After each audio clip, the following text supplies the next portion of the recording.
Welcome to Historical Legacies. Here, we dive into history's most intriguing stories, unraveling mysteries, and uncovering truths from the past. Subscribe to join our journey through time's greatest moments. The rise and ruin of Scarface. Al Capone, famously known as Scarface, remains one of the most iconic and controversial figures in American history. Rising to power during the Prohibition era, he built an empire of illicit alcohol, gambling, and vice that dominated Chicago and captivated the nation. Capone's story is a compelling blend of ambition, cunning, and charisma, intertwined with ruthless violence and a veneer of philanthropy that both terrified and enthralled the public. His name became synonymous with organized crime, embodying the power and corruption of a man who lived above the law. While many saw Capone as a symbol of unchecked greed and brutality, others viewed him as a product of the times, a figure born from the challenges of prohibition, economic disparity, and political corruption. Behind the persona of the ruthless gangster lay a man with deep contradictions, a devoted family man and a hardened criminal, a benefactor to the needy and a menace to society. His reign left an indelible mark not only on the criminal underworld but also on law enforcement and the public's perception of justice. This documentary delves into Capone's life, tracing his meteoric rise to power, the strategies that made him a kingpin, and the eventual downfall that solidified his infamy. Through 15 chapters, we will explore his journey from humble beginnings to becoming the most feared and infamous mob boss of his time, providing fresh insights into the man behind the legend.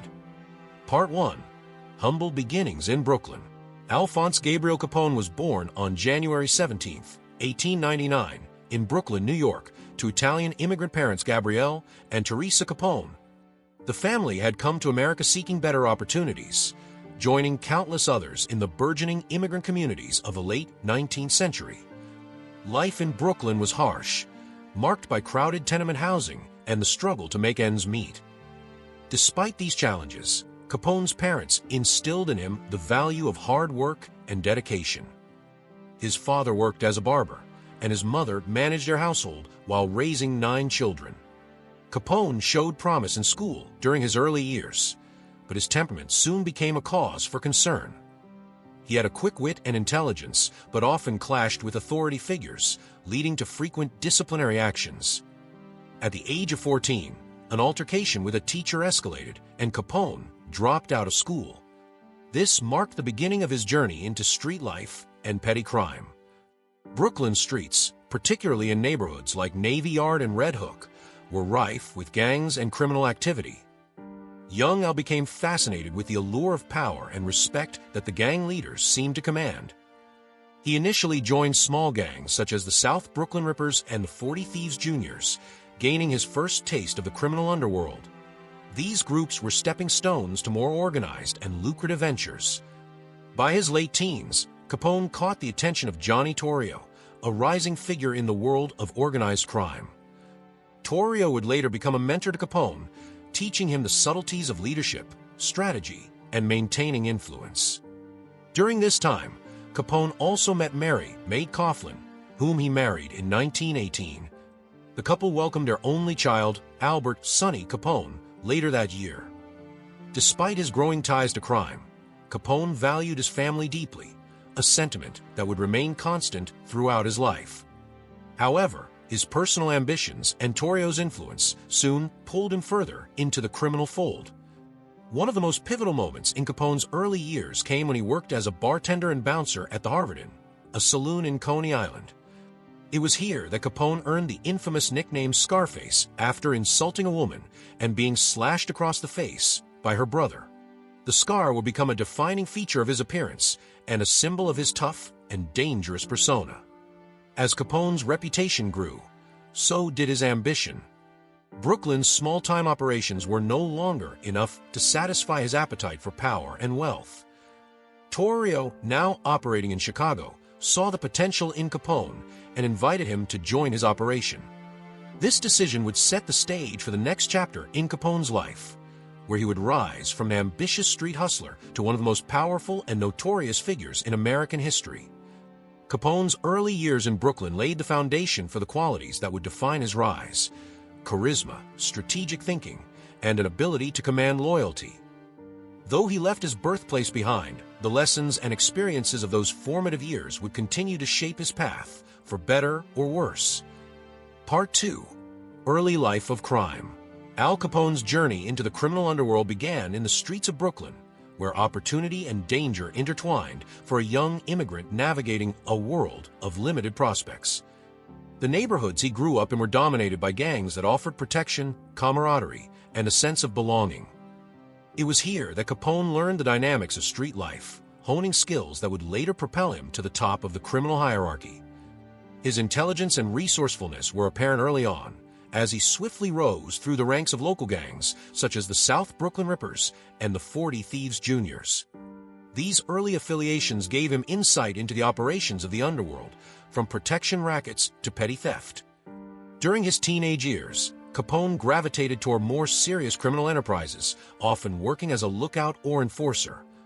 His physical stature, sharp mind, and willingness to take risks made him a valuable asset to the gang leaders who began to notice his potential. One of his most significant early influences was Frankie Yale, a Brooklyn gangster who ran the Harvard Inn on Coney Island. Capone worked under Yale as a bouncer and bartender, gaining first-hand experience in the operation of an illicit business. It was at the Harvard Inn that Capone earned his infamous nickname Scarface after a violent altercation left him with 3 deep scars on his left cheek. Despite his attempts to downplay the incident, the nickname stuck, becoming synonymous with his feared reputation. Capone's work at the Harvard Inn introduced him to the intersection of crime and vice, where saloons served as hubs for gambling, prostitution, and bootlegging. Yale's mentorship offered him valuable lessons in managing illegal enterprises while maintaining a public persona of affability and generosity. This duality became a hallmark of Capone's later years, as he carefully cultivated an image of a benevolent benefactor despite the violence that defined his operations. By the time he reached his early 20s, Capone was ready to leave Brooklyn behind in search of bigger opportunities. The turning point came when Johnny Torrio, a seasoned mobster and Yale's associate, invited him to join his growing criminal empire in Chicago. Torrio recognized Capone's potential and offered him a role as an enforcer, promising greater rewards than Brooklyn could offer. Capone, eager to prove himself, accepted the offer and relocated to the Windy City in 1919. The move marked a significant shift in his life, providing a platform to expand his influence and refine his criminal strategies. In Chicago, Capone began working for Torrio's operation, which focused on bootlegging during the Prohibition era. The 18th Amendment had made the production, sale, and transportation of alcohol illegal, creating a lucrative black market. Capone quickly adapted to the demands of the business, learning how to navigate the complexities of smuggling, bribery, and intimidation. His street smarts and fearless demeanor earned him Torrio's trust, positioning him as a rising star within the organization. These formative years solidified Capone's identity as a mobster and set the stage for his eventual rise to power. He absorbed the lessons of his mentors, observing how they balanced ruthlessness with diplomacy and how they exploited the weaknesses of law enforcement. Capone's early life of crime was not merely about survival. It was a calculated apprenticeship in the art of organized crime. It prepared him for the challenges and triumphs that lay ahead, as he transitioned from a street-level thug to a key player in one of the most notorious criminal syndicates in American history. Part 3. The Move to Chicago, a City of Opportunity. In 1919, Al Capone left the familiar streets of Brooklyn behind and embarked on a journey to Chicago at the invitation of Johnny Torrio. The city was a bustling hub of industry and opportunity, but it was also a breeding ground for crime and corruption. Chicago's Prohibition-era economy created the perfect storm for bootleggers and mobsters to thrive. Torrio, already established as a key figure in the criminal underworld, saw Capone's potential and brought him in as an enforcer for his operations. This marked a turning point in Capone's life, as Chicago offered scale of power and influence he could never achieve in Brooklyn. Capone quickly integrated himself into Torrio's organization, which specialized in bootlegging, gambling, and vice. With the 18th Amendment banning the sale and distribution of alcohol, a lucrative black market emerged, and Torrio's operation was at the forefront. Capone proved invaluable in this endeavor, using his street smarts and ruthless tactics to protect shipments and intimidate rivals. His loyalty and effectiveness earned him Torrio's trust, and he was soon promoted to manage operations in Cicero, a suburb of Chicago that became a stronghold for the mob. Cicero offered Capone an environment where he could operate with relative impunity. Through a combination of bribery, threats, and violence, he ensured that local politicians and law enforcement turn a blind eye to the gang's activities. Capone's natural charisma also helped him build relationships with powerful allies, further solidifying his position within the organization. Unlike Torrio, who preferred to keep a low profile, Capone embraced the public spotlight. He frequented high-profile events, dressed in expensive suits, and cultivated an image of a successful businessman. This duality, part ruthless mobster, part charming public figure, set Capone apart from his peers.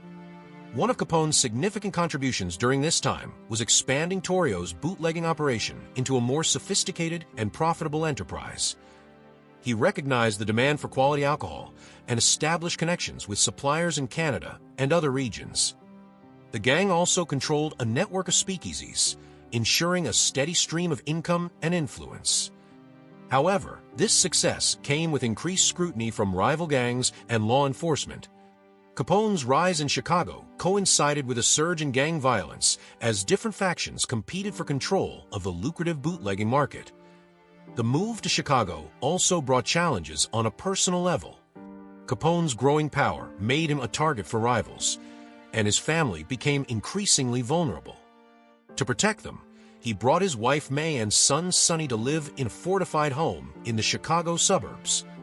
Despite his efforts to shield them, the constant threat of violence weighed heavily on Capone. Nevertheless, he remained focused on his goals, driven by an insatiable ambition to dominate the underworld. By the mid-1920s, Torrio's empire had expanded significantly, but was not without consequences. In 1925, Torrio was severely injured in an assassination attempt by a rival gang and decided to retire from the business. Before stepping down, he passed the reins to Capone, entrusting him with full control of the organization. At just 26 years old, Capone now held the reins of one of the most powerful criminal empires in the country. The move to Chicago had not only elevated his status, but also set the stage for his transformation into the most infamous mob boss in American history. Capone's ascension marked the beginning of a new era for Chicago's underworld. With a blend of strategic brilliance and unrelenting brutality, he would soon make his name synonymous with organized crime. As he took the helm, Capone's vision extended far beyond Torrio's foundation, and he set out to build an empire that would define the Prohibition era. Part 4. The Birth of an Empire, Prohibition and Bootlegging.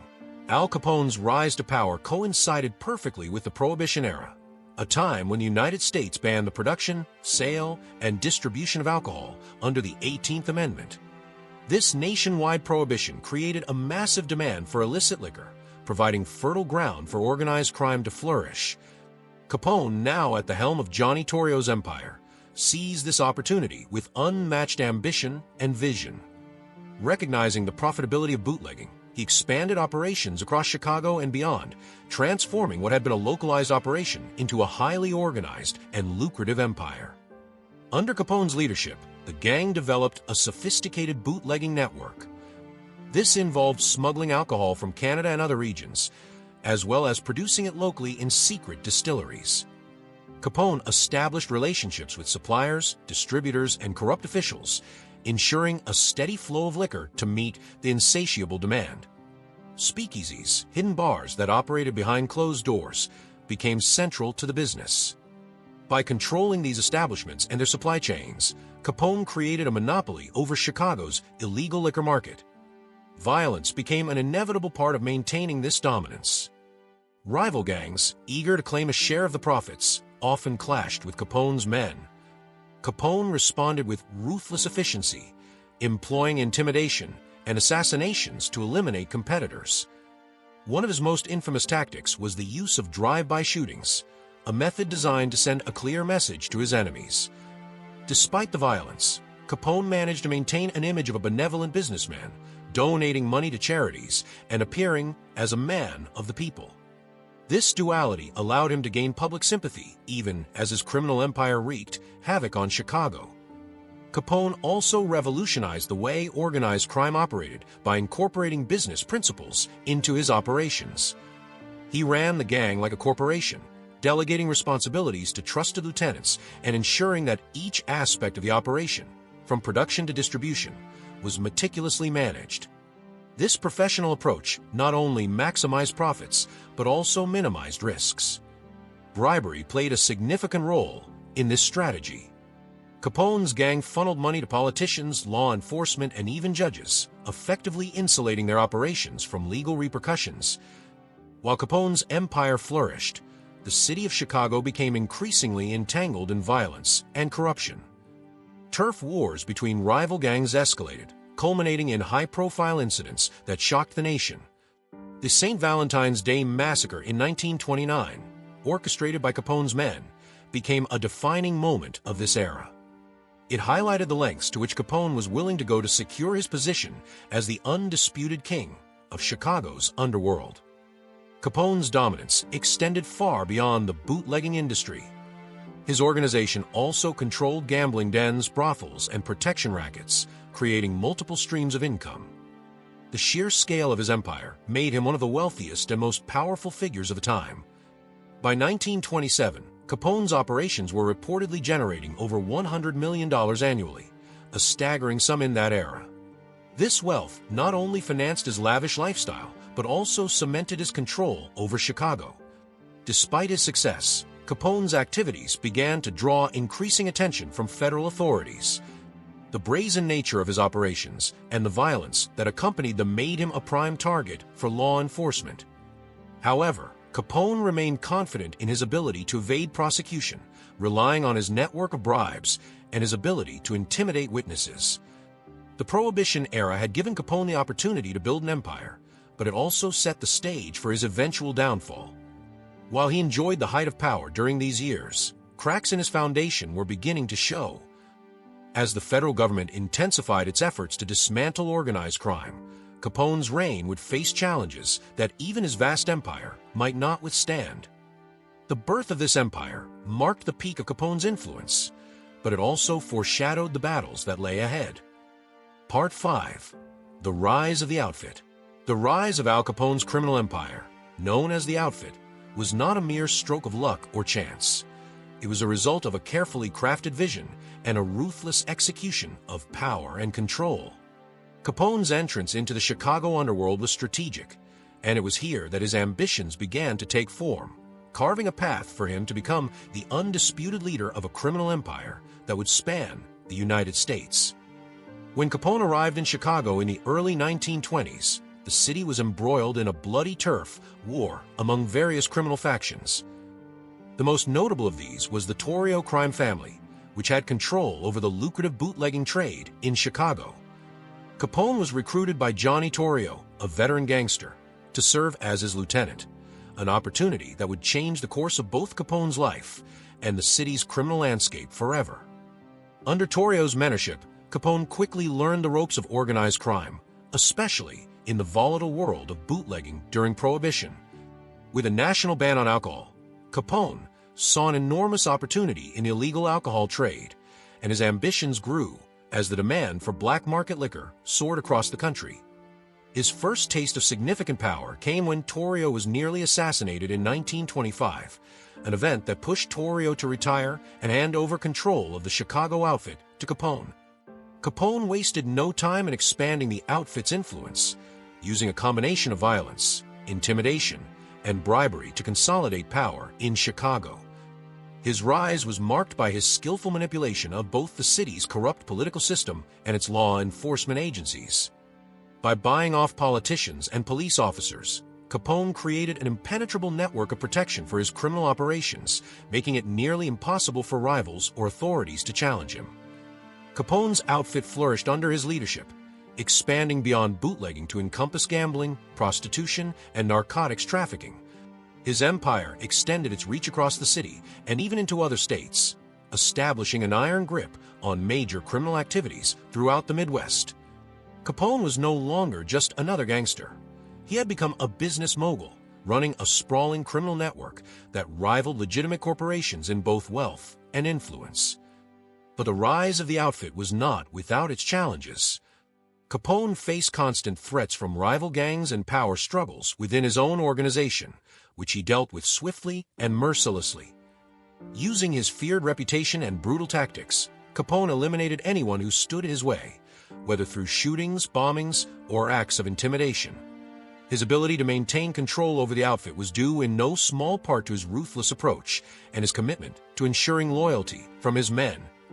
By the end of the 1920s, Capone's outfit had become the dominant force in Chicago's criminal underworld, and Capone himself was recognized as one of the most powerful figures in America. His wealth, influence, and ability to manipulate the media made him a household name, although often for all the wrong reasons. He was both admired and feared, a paradoxical figure who had simultaneously become a symbol of power and violence. Capone's ability to control both the streets and the political elite had laid the foundation for an empire that would stand as a testament to the brutal efficiency of organized crime.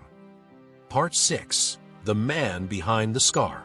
Al Capone's infamous scar, which became synonymous with his larger-than-life persona, tells only a small part of his story, one that is both physical and symbolic of the life he led. Known as Scarface for the disfigurement on his left cheek, Capone's appearance belied the true nature of the man behind the scar, a man whose intelligence, ambition, and ruthless drive for power helped shape his criminal empire. The scar was a result of a violent altercation in his early years, before his rise to power in Chicago. In 1909, while Capone was working as a bouncer at a Brooklyn bar, he had a confrontation with a customer who insulted him. Enraged, Capone attacked the man, but the fight quickly escalated, and Capone was slashed across his face with a knife, leaving him with a permanent disfigurement. The scar, which was deep enough to change his appearance, became a source of pride for Capone, though it was often a reminder of his violent tendencies and his readiness to assert dominance in even the most trivial matters. Despite the iconic nature of the scar, it was never truly how Capone wished to be remembered. He was far more than the physical blemish on his face.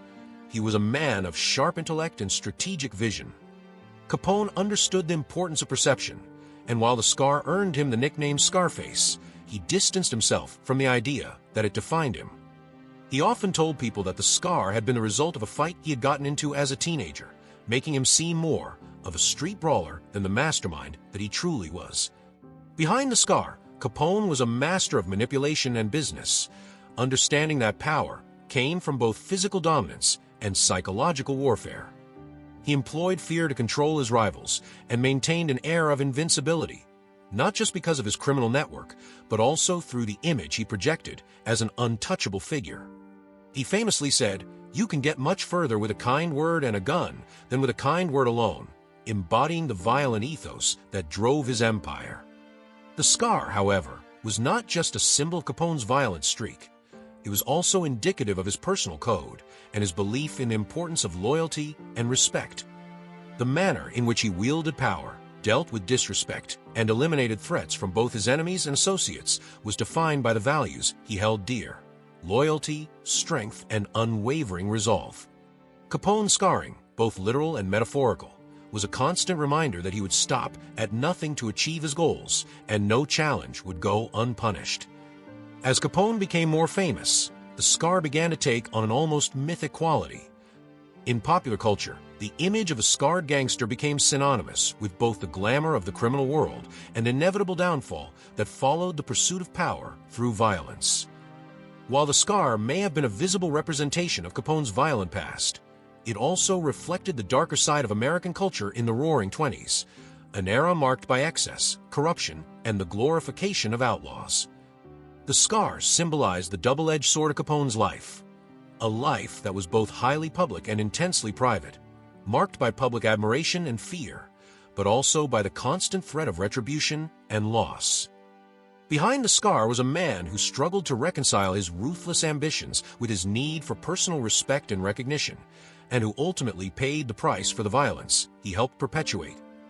Part 7. Building a Reputation, Fear and Influence. Al Capone's rise to power was as much about building a reputation as it was about accumulating wealth and influence.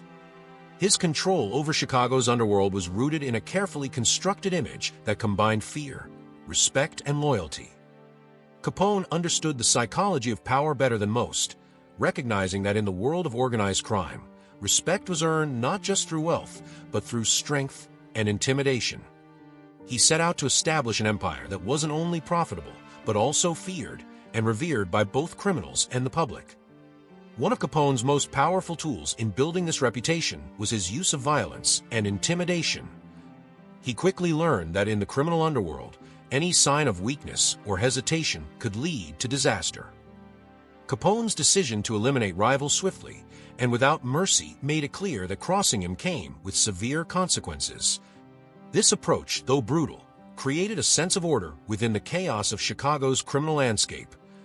The fear of Capone's wrath kept many of his enemies in check, while his allies were motivated by the promise of protection and reward. Capone's leadership style went beyond just ruthlessness. He was an astute businessman who recognized that loyalty and respect were key to maintaining control. His leadership was marked by a hands-on approach and the cultivation of strong relationships with his closest associates. He would often surround himself with trusted lieutenants like Frank Nitti and Jake Guzik, who played integral roles in managing various aspects of the outfit's operations. Capone was also known for his ability to mediate disputes within the gang, maintaining a sense of unity and loyalty that was rare in the fragmented world of organized crime. Capone's most notorious tactic in building his reputation was his involvement in the planning and execution of several high-profile murders and assassinations. He never hesitated to send a clear message through violence, whether it was eliminating a rival gang leader or orchestrating a hit on someone who posed a threat to his operations.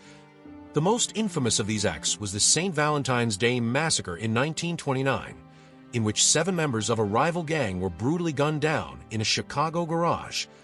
Although Capone was never directly linked to the massacre, the event became a symbol of his unrelenting power and control over the city. Beyond fear, Capone also recognized the importance of loyalty and influence in maintaining control over his empire. He carefully cultivated relationships with key political figures, law enforcement officials, and business leaders to protect his interests. Capone's ability to bribe and corrupt officials was unparalleled, ensuring that his criminal activities went largely unchecked. He used his wealth to secure favors and influence decisions, keeping law enforcement at bay and creating a network of allies who owed their positions and livelihoods to him. Capone's influence also extended beyond the streets of Chicago. He understood that perception was key to maintaining his power, and he worked hard to shape the narrative surrounding his life and actions. Public relations played an essential role in Capone's success, and he took every opportunity to present himself as a legitimate businessman who simply catered to the needs of the people. He funded soup kitchens during the Great Depression, portraying himself as a benefactor of the city's poor, even as he continued to run a vast criminal empire. This paradox between his charitable acts and his violent tendencies created a complex image that further solidified his position as a larger-than-life figure. Some of the more specific acts of charity included the funding of a soup kitchen in Chicago's notorious South Side during the height of the Depression, feeding thousands of people daily. He also helped finance medical bills for the sick and elderly, ensuring that they received care when many others were left to suffer. These gestures, while politically motivated, allowed Capone to build a rapport with the city's downtrodden, who saw him as a savior, even as he ran a criminal empire. While Capone's reputation was built on fear and influence, it was also a reflection of the times in which he lived. The Prohibition era created an environment where crime and corruption flourished, and Capone was able to exploit these conditions to his advantage. His dominance was not just a result of his personal traits, but also of the broader societal factors at play. In a city rife with political corruption and economic instability, Capone became the embodiment of both the opportunities and dangers that existed for those willing to navigate the criminal world. As Capone's empire expanded, so did the scope of his reputation. He became a national figure, known from coast to coast for his criminal activities and his public persona. This notoriety served as both a source of power and a potential vulnerability. Capone's fearsome reputation made him a target for law enforcement, rival gangs, and even the public. His ability to maintain control over such a vast and dangerous empire was a testament to his intelligence and ruthlessness, but it also foreshadowed the struggles he would face in maintaining it. In the end, Capone's reputation for fear and influence played a central role in his legacy.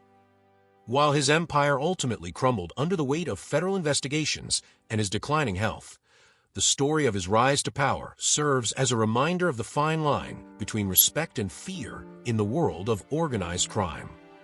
Capone's ability to manipulate both the criminal and public worlds allowed him to dominate for years, but the very qualities that made him successful also contributed to his eventual downfall. Part 8. The Valentine's Day Massacre. The St. Valentine's Day Massacre of 1929 remains one of the most shocking and defining moments in the history of organized crime, forever entwining Al Capone's name with cold-blooded violence. Although Capone was never officially implicated, the massacre became a symbol of his ruthless power and a key turning point in his empire. The massacre, which occurred on February 14, 1929, in a garage on Chicago's North Side, marked the culmination of a long and bloody rivalry between Capone's Chicago outfit and the North Side Irish gang, led by George "Bugs" Moran. The brutal execution of 7 of Moran's men, gunned down by men posing as police officers, was not just an attack on rival criminals, but a statement of Capone's control over Chicago. For Capone, the massacre was a calculated move, one designed to demonstrate his dominance and eliminate a growing threat to his bootlegging empire. Moran had been a thorn in Capone's side for years, and as Prohibition fueled competition for alcohol distribution, the battle for control over the Chicago market intensified. Capone, ever strategic in his approach, saw an opportunity to send a decisive message. No one, not even powerful rivals like Moran, could stand against him. The massacre itself was meticulously planned. On the morning of February 14th, 5 gunmen, dressed as uniformed police officers, arrived at Moran's garage, where members of his gang were meeting. The gunmen lined the victims up against a wall and opened fire, using Tommy guns in a brutal, execution-style manner. Within moments, all 7 men were dead, their bodies riddled with bullets. Capone's men showed no mercy, no hesitation, and the victims were left to die in a pool of blood. The massacre was cold, calculated, and meant to send a chilling message to anyone daring to defy Capone's authority. While Capone was never directly linked to the massacre, his control over the city made it clear that this was no ordinary hit. The brutality of the killings shocked Chicago and the nation, and it marked a turning point in Capone's relationship with the public and law enforcement. The massacre was so vicious that even some of Capone's allies began to question whether his violent methods had gone too far. Frank Nitti, a key lieutenant, and other members of the outfit began to feel uneasy about the growing body count and increasing risk of law enforcement intervention. The public's reaction was immediate and intense.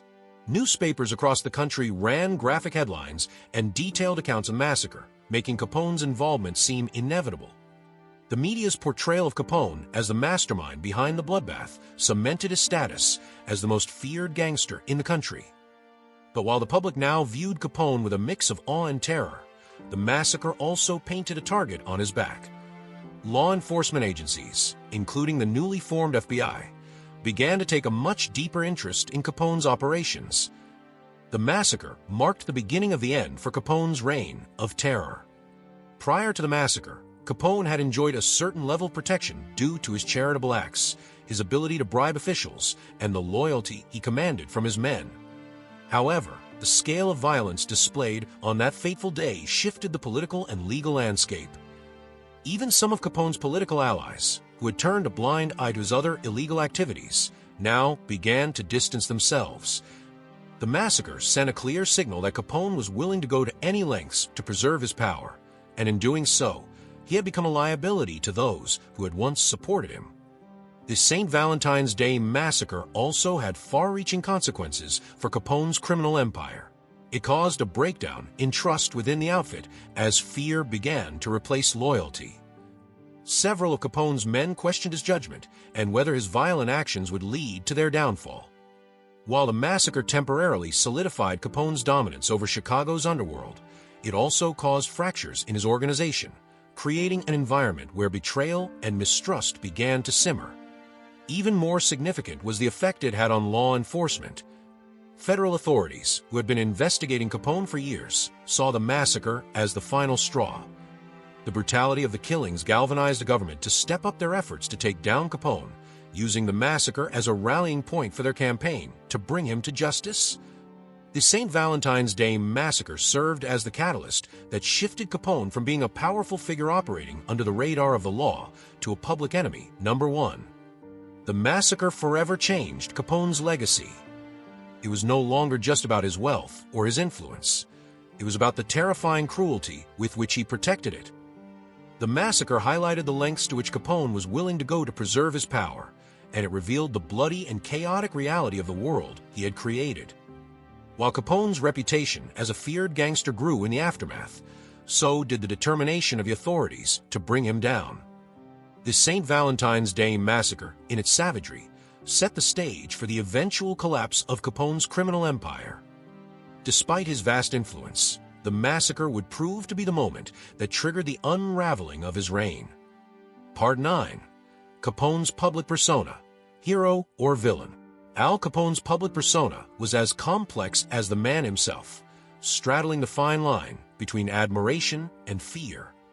To some, he was a villain, a ruthless gangster who left a trail of destruction in his wake. To others, he was a hero, a figure who provided for the poor and stood up against the corrupt establishment. This duality was central to Capone's appeal and the mystique that surrounded him, creating a public image that continues to fascinate and confound historians to this day. Capone's role in society was multifaceted, driven by a strategic understanding of how to manipulate both the media and the public perception of him. Early in his criminal career, Capone recognized the importance of his image, knowing that in a city like Chicago, reputation could be just as powerful as wealth. He understood that fear alone would maintain loyalty or support. He needed to be seen as both a feared figure and a man who could be trusted, at least by the right people. To achieve this, Capone carefully curated his public persona, using acts of charity and displays of power to balance the public's perception of him. Capone's charitable endeavors were part of his strategy to build his hero image. During the Great Depression, when many Chicagoans were struggling to survive, Capone opened soup kitchens and distributed food to the poor. These efforts, while serving his need to gain public favor, were also carefully calculated moves to present himself as a benefactor to those who were most in need. The press, which often focused on Capone's more nefarious activities, was quick to report these acts of kindness, adding layers of complexity to the public's view of him. Capone was portrayed as the Robin Hood of Chicago by some, as he provided financial assistance and created jobs for people who were often forgotten by society. However, this image of a benevolent gangster was at odds with the dark reality of Capone's criminal empire. Beneath the surface of these charitable acts, Capone ran an extensive network of illegal operations, from bootlegging to gambling, all of which were built on violence and coercion. The money that funded his soup kitchens came directly from the profits of his criminal endeavors, and Capone never hesitated to resort to violence to protect his empire. His use of terror was legendary. His ruthlessness and ability to eliminate rivals without hesitation ensured his place at the top of Chicago's criminal underworld. While Capone's charitable works were an attempt to secure a positive image, they were inextricably tied to his criminal activities. He was not just a benefactor to the poor, but a feared figure who maintained control over Chicago through intimidation and violence. In many ways, Capone's persona was a carefully constructed narrative, a balance of both villain and hero, depending on which side of the coin one chose to view him from. This duality kept him in the public's eye, ensuring that his name would live on in infamy. Public opinion of Capone varied greatly depending on the perspective of the observer. Many working-class people saw him as a hero who provided for them in their time of need. In a city ravaged by economic hardship, Capone was a constant, a figure who appeared to care for the community, regardless of how he made his money. He was a protector of sorts, shielding his people from the chaos and poverty around them. Some saw him as a symbol of strength, a man who had fought his way to the top and ensured that his neighborhood would not be left behind. However, To those in law enforcement and the political establishment, Capone was nothing more than a villain, a dangerous criminal who defied the rule of law and undermined society. The media played a key role in shaping this perception, consistently reporting on Capone's violent acts, his public displays of power, and the growing number of bodies piling up in his wake. The press, fueled by sensationalism, often painted Capone as a ruthless, bloodthirsty gangster, one who would stop at nothing to maintain his grip on power. In the eyes of law enforcement, Capone was the embodiment of the criminal element that they were sworn to destroy. Capone's mastery of media manipulation also played a crucial role in shaping his image. He gave interviews to journalists, carefully crafting his narrative as a self-made man who rose from humble beginnings to provide for those in need. Through his relationship with the press, Capone was able to influence how the public saw him, allowing his public persona to thrive even as his criminal empire became more violent and expansive. The media's portrayal of Capone as both a community hero and a dangerous gangster kept the public divided, allowing him to maintain both loyalty and fear at the same time.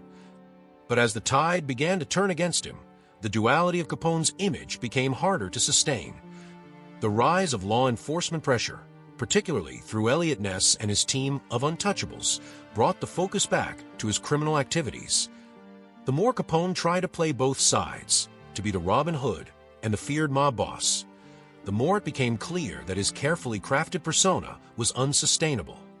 The dichotomy of Capone's public persona ultimately worked to his advantage. On the one hand, his image as a hero allowed him to build a network of supporters who felt a sense of loyalty toward him, even as they may have known of his criminal activities. On the other hand, his violent reputation ensured that his enemies feared him and gave him the leverage to operate freely in a city where other gangs were constantly vying for power. This balance of fear and admiration allowed Capone to become not only the most powerful gangster in Chicago, but also one of the most infamous criminals in American history. As his empire grew, Capone's public image became inseparable from his criminal legacy. The more he tried to play both sides, to be the Robin Hood and the feared mob boss, the more it became clear that his dual persona was unsustainable. His violent tactics and growing list of enemies would eventually lead to his downfall, as law enforcement and the public began to see him for the villain he truly was. Yet, even in the midst of his fall from grace, Capone's public persona continued to play a significant role in his legacy. He had mastered the art of self-promotion, ensuring that his name would be forever remembered, both as a ruthless criminal mastermind and as a man who, for a brief moment, became a hero in the eyes of many. Part 10. The federal government closes in. Al Capone's reign over Chicago's underworld began to face its greatest challenge in the late 1920s and early 1930s, as the federal government intensified its efforts to bring him to justice. Capone had long operated with a sense of invincibility, aided by corrupt officials and a deeply ingrained network of protection. Yet, as his power grew, so did the attention of law enforcement, and the tide of public sentiment began to shift against him. The federal government, under increasing pressure to combat organized crime, made it clear that Capone was now their primary target. The turning point came when federal agencies recognized that traditional criminal charges like murder, racketeering, and extortion were almost impossible to prove against Capone. His ability to distance himself from the day-to-day activities of his empire meant that there were no direct ties between him and the violent acts committed in his name. However, one crucial vulnerability stood out: his finances. While Capone was meticulous in running his empire, his extravagant lifestyle and blatant flaunting of wealth provided a critical opening for federal investigators. The Bureau of Internal Revenue, the precursor to the IRS, took on the monumental task of unraveling Capone's financial records. Despite his efforts to maintain secrecy, federal agents pieced together evidence of undeclared income and tax evasion. In 1927, a landmark Supreme Court ruling established that illicit income was subject to taxation, giving federal investigators a legal basis to prosecute Capone. This was a groundbreaking strategy, marking a shift from targeting violent crimes to focusing on financial trails. Leading the charge against Capone were two determined individuals, Eliot Ness and Frank J. Wilson. Ness, a young Prohibition agent, handpicked an incorruptible team known as the Untouchables to dismantle Capone's bootlegging operations. Meanwhile, Wilson, a forensic accountant, meticulously combed through financial records to build a tax evasion case. Ness's high-profile raids on breweries and speakeasies earned headlines, but was Wilson's quiet, precise work that would ultimately bring Capone to his knees. As federal agents closed in, Capone's carefully crafted public persona began to unravel. Once viewed by some as a modern-day Robin Hood for his charitable gestures and willingness to provide jobs, Capone was increasingly seen as a dangerous criminal whose wealth came at a high cost to society.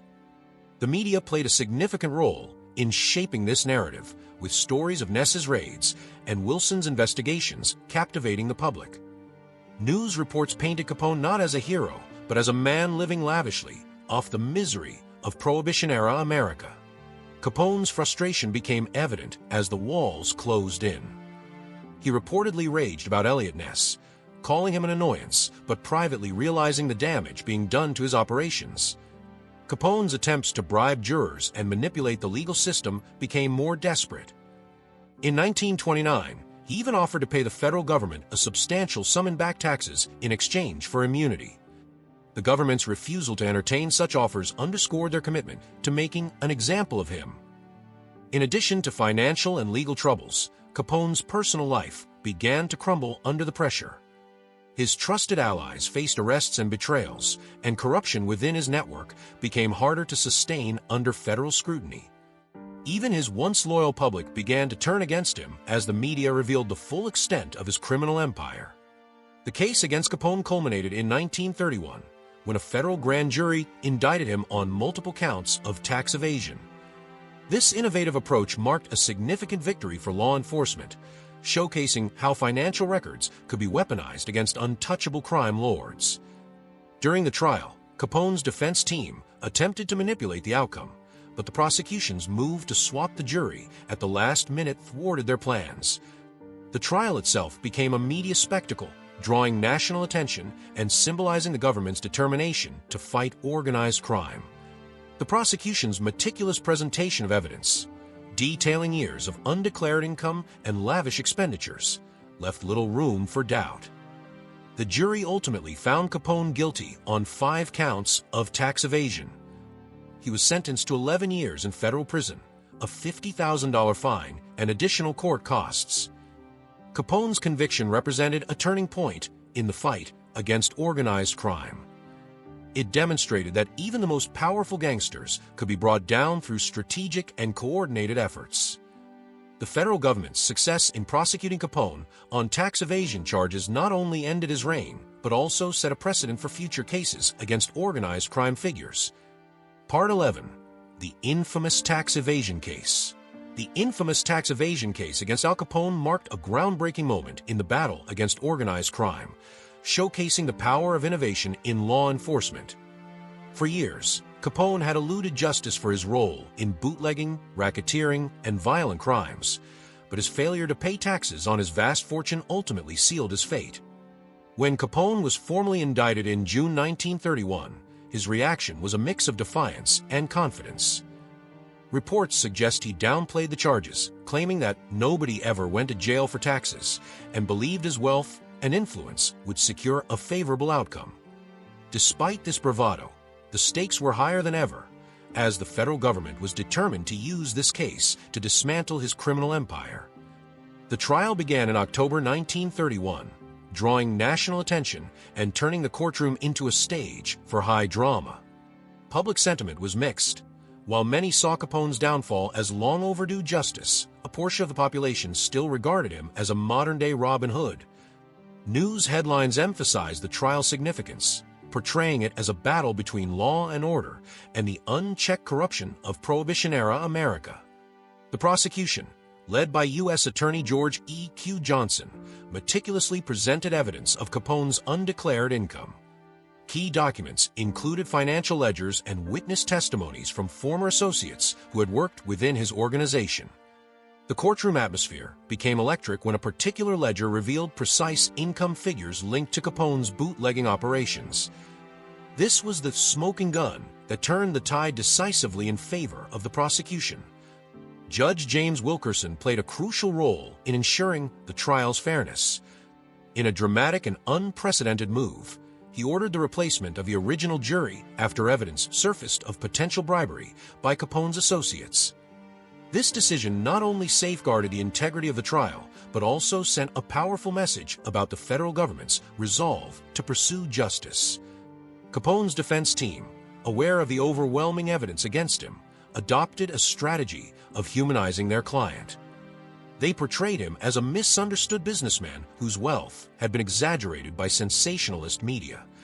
However, this narrative failed to gain traction in the face of irrefutable evidence. The verdict, delivered after 11 days of testimony, found Capone guilty on 5 counts of tax evasion. Judge Wilkerson sentenced him to 11 years in federal prison, a $50,000 fine, and nearly $215,000 in back taxes and interest.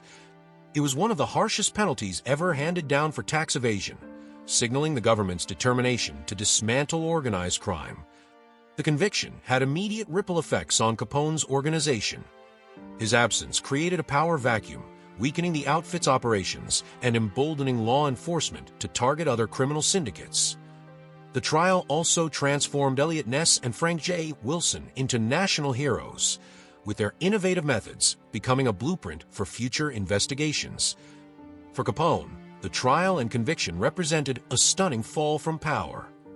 The man who once commanded an empire worth millions was now a convicted felon, stripped of his influence and confined to a prison cell. Symbolically, his conviction marked the end of an era, demonstrating that no criminal, no matter how powerful, was beyond the reach of law. Capone's tax evasion case remains a landmark in American legal history. It underscored the importance of persistence, innovation, and collaboration in law enforcement, paving the way for future successes in the fight against organized crime. Part 12. Alcatraz, Life Behind Bars. In 1934, just 3 years after his conviction for tax evasion, Al Capone was transferred to the notorious federal penitentiary at Alcatraz Island, an isolated maximum security prison off the coast of San Francisco.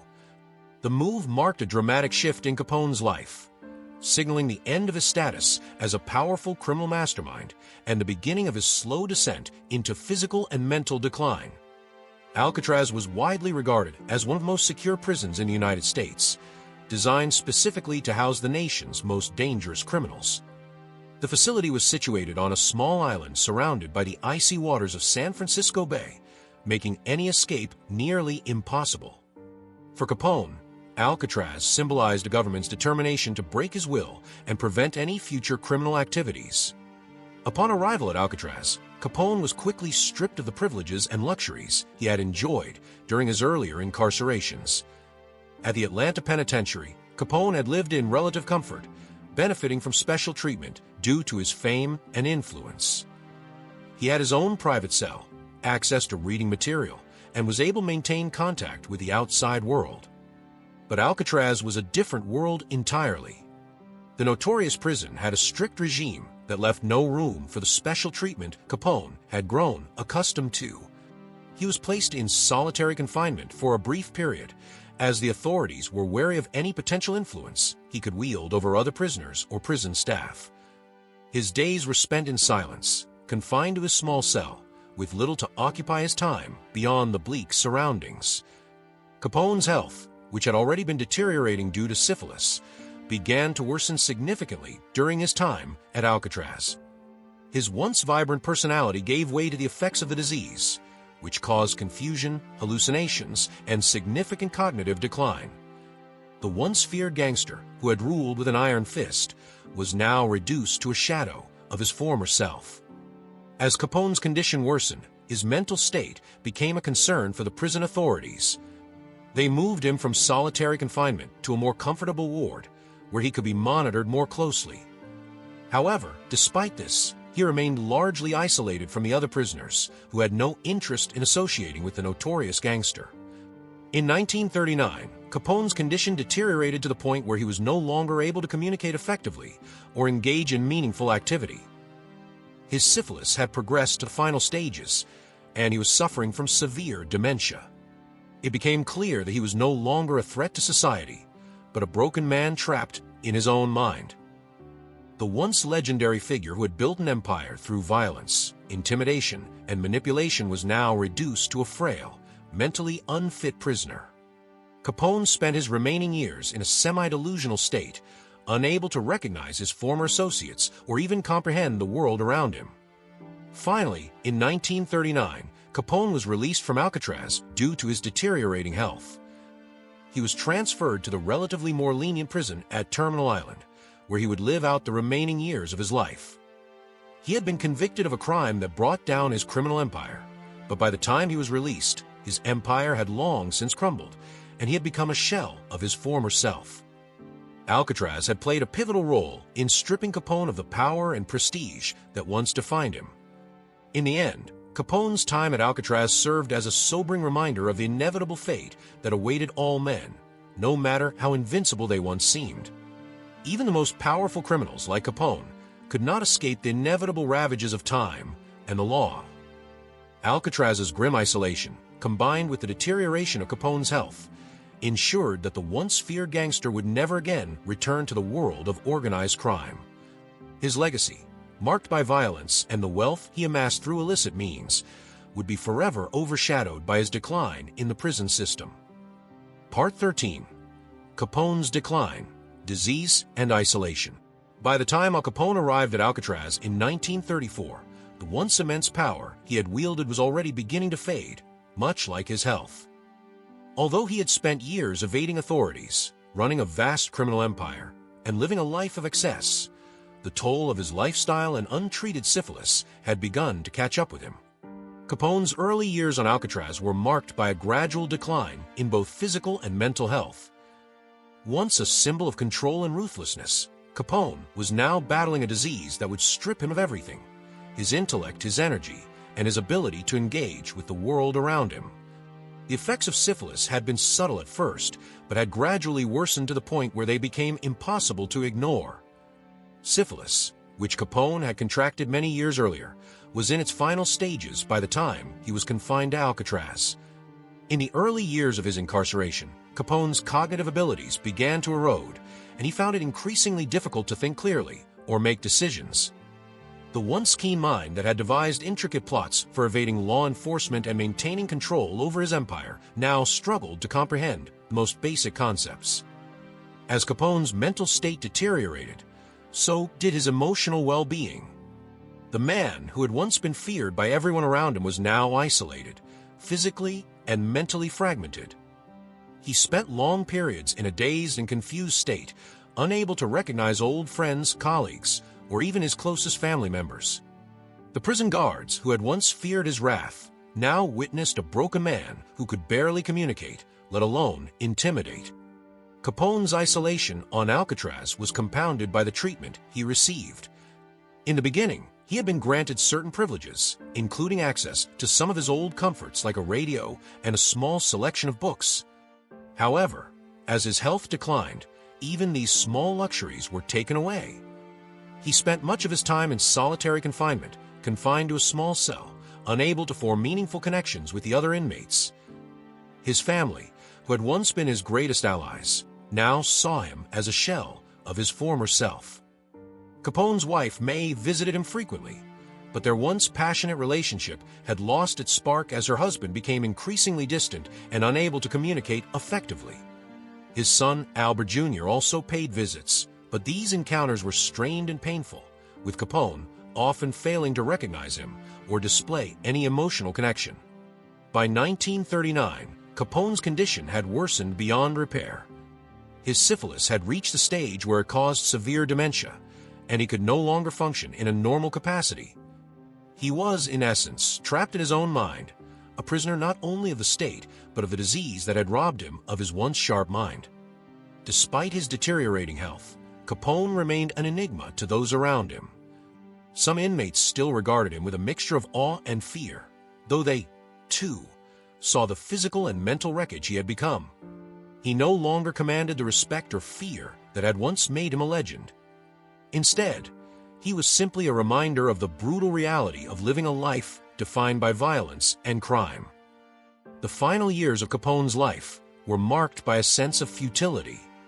He had gone from being a figure who ruled with terror and wealth to a man who was broken by both the law and his own body.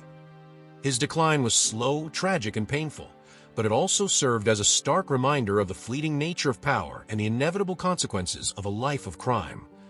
Ultimately, Capone was transferred to a more lenient prison, Terminal Island, in 1939, as his mental state continued to deteriorate. He had already served most of his sentence, and the authorities recognized that he posed no further danger. But by then, the man who had once been one of the most feared criminals in America was a shadow of his former self, completely removed from the life he had known. In 1947, Capone died of complications from his illness, the disease that had taken everything from him: his empire, his mental faculties, and ultimately his life. The man who had once ruled over a sprawling criminal network and lived a life of excess was now just a faded memory, a man who had been defeated not by the law, but by the very disease that had remained unchecked for years. His story remains one of the most tragic in American criminal history, a tale of rise, reign, and ruin, marked by the harsh realities of both law and disease. Part 14. The Legacy of Scarface.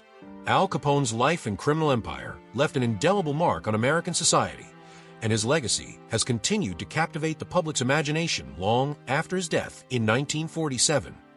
Despite the collapse of his empire and the tragic nature of his final years, Capone's story remains one of the most fascinating and complex chapters in the history of organized crime. Capone's influence on the world of crime cannot be overstated. He transformed organized crime into a highly lucrative and sophisticated business, with his operations setting the stage for the criminal enterprises that followed. His control over bootlegging, gambling, and prostitution in Chicago became a model for future generations of criminals who sought to amass similar wealth and power. One of Capone's lasting legacies is his role in the Prohibition era. The national ban on alcohol, meant to reduce crime and improve public health, instead created a booming underground market for illegal alcohol, a market that Capone exploited to its fullest potential. His innovative methods of smuggling and distributing alcohol brought him enormous wealth, making him one of the richest men in America at the time. Though Prohibition was eventually repealed in 1933, the criminal infrastructure Capone built endured, evolving into new illegal enterprises that would persist for decades. Capone's criminal empire also helped shape the modern understanding of organized crime. His organization, known as the Outfit, was a model of ruthless efficiency and hierarchical structure. Capone's ability to control vast networks of racketeers, enforce discipline, and handle internal conflicts within the organization set a blueprint that would later be emulated by other crime syndicates across the United States and beyond. Despite his criminal activities, Capone was also a complex figure who was not universally despised. While he was reviled by law enforcement and much of the public, he had a certain level of admiration among the poor and immigrant communities. Many saw him as a protector, someone who provided jobs, food, and charity in the face of widespread poverty during the Great Depression. His charitable acts, such as distributing turkeys to the needy at Thanksgiving, earned him a degree of respect in certain circles, adding a layer of complexity to his public persona. Capone's legacy, however, is far from one of pure heroism. While he may have been seen as a folk hero by some, his violent methods and his willingness to ruthlessly eliminate rivals left a dark stain on his reputation. The Valentine's Day Massacre of 1929, where 7 members of a rival gang were gunned down in cold blood, became one of the most infamous moments in his career and cemented his place in history as one of the most violent criminals in American history. In popular culture, Capone's persona has been immortalized in books, films, and television shows, where he is often depicted as a larger-than-life figure. The 1932 film Scarface, though not a direct portrayal of Capone's life, became synonymous with his legacy, with the iconic image of a gangster rising to power through crime and violence, capturing the public's fascination with Capone's real-life story. Over the years, Capone has been portrayed as both a villain and a tragic figure, and this duality has only added to his mystique. Historians continue to debate the true impact of Capone's actions. While some argue that his reign accelerated the expansion of organized crime, others suggest that his violent end and his inability to maintain his empire serve as a cautionary tale for those who seek power through criminal means. In any case, Capone's life has become a symbol of the high cost of ambition and the dangers of living outside the law. His legacy endures not just in the history of organized crime, but in the public consciousness. The rise and fall of Al Capone remain a compelling narrative of excess, violence, and the inevitable consequences of a life led by crime. His story continues to captivate audiences, not only as a historical figure, but as a symbol of the allure and dangers of power and influence. Capone's name, forever associated with crime and power, is now synonymous with the term Scarface, which serves as a constant reminder of the man who rose from humble beginnings to become one of the most notorious criminals in American history. His legacy, whether viewed with admiration or disdain, continues to shape the way society perceives organized crime and the individuals who rise within it. Part 15. Reflections on Capone's impact on society. Al Capone's life and legacy have left an enduring imprint on American society, shaping the cultural, legal, and social landscapes in ways both profound and unsettling. His rise to power, fueled by violence, corruption, and cunning, served as a warning about the dangers of unchecked ambition and the consequences of living outside the law. Yet Capone's story is also a reflection of the era in which he thrived, a time when prohibition, poverty, and widespread disenfranchisement created an environment ripe for the rise of figures like him. Capone's impact on organized crime is perhaps his most lasting contribution. His criminal empire, built on bootlegging, extortion, and racketeering, became the blueprint for future syndicates, demonstrating the profitability of operating outside the law. In Chicago, Capone's gang dominated the streets, and his ability to navigate the complex web of law enforcement and political corruption set him apart from other criminals of the time. His reign inspired both admiration and fear, with many seeing him as a ruthless mastermind who held the city in his grip. Yet, Capone's legacy was not one of respectability or honor. He was a symbol of the dangers of unchecked power, a reminder that those who sought to control entire cities through violence would ultimately pay the price. His downfall, marked by his conviction for tax evasion, signaled the growing strength of the federal government and the changing nature of law enforcement in America. For decades, the federal government had struggled to bring Capone to justice, but his eventual conviction demonstrated that even the most powerful criminals were not invincible. Capone's life also reflected the era in which he operated, the Prohibition years of the 1920s, a time of social upheaval, economic hardship, and changing values. Prohibition, which had been intended to reduce alcohol consumption and improve public morality, instead fueled the growth of illegal alcohol trade and organized crime. Figures like Capone exploited this legal loophole, building fortunes off of illegal alcohol sales and contributing to a surge in violent crime across the nation. In a broader context, Capone's story became a part of the national narrative about crime and punishment, becoming a focal point for discussions about the limitations of the American legal system.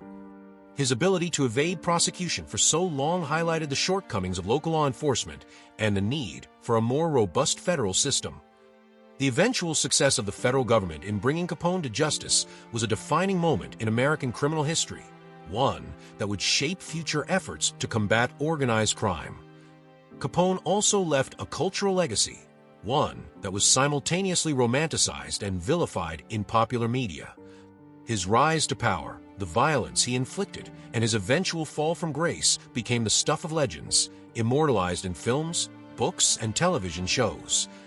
The 1932 film Scarface, inspired by Capone's life, depicted the rise and fall of a ruthless gangster and solidified the public's fascination with him. Over the years, Capone's image has been both glorified and condemned, and his story continues to be told in ways that emphasize the allure of criminality and the ultimate price that must be paid for living a life of excess and violence. Yet, despite the glamorization of his life in popular culture, Capone's true impact on society was far more negative. His criminal activities contributed to a culture of violence and corruption that plagued Chicago and other cities during the 1920s and 1930s. The wealth and power he accumulated came at a tremendous cost, leaving behind a trail of murder, betrayal, and human suffering. Capone's downfall, marked by his gradual physical and mental deterioration, serves as a powerful reminder of the fragility of life and the consequences of a life lived outside the law. His rise to prominence, fueled by criminal enterprise and a willingness to destroy anyone who stood in his way, ultimately led to his demise, both physically and spiritually. In the end, Capone's legacy is one of contradictions. He was both a hero to some and a villain to others. To some, he was a symbol of resistance against an oppressive system, a man who rose from nothing to become a kingpin in a corrupt world. To others, he was a violent criminal who destroyed lives in his pursuit of power. His life and legacy will continue to provoke discussion, debate, and analysis as society wrestles with its fascination with crime and punishment. Capone's impact on American society is undeniable, shaping the way future generations understood organized crime, law enforcement, and the boundaries of morality. While his story is often romanticized, it is important to remember the human cost of his empire, the lives lost, families destroyed, and the legacy of violence and corruption that followed in his wake. His legacy serves as both a cautionary tale and a symbol of the complex relationship between crime, power, and society. Thanks for tuning in to Historical Legacies. If you enjoyed this dive into history, please like, subscribe, and share. Join us next time for more fascinating stories from the past.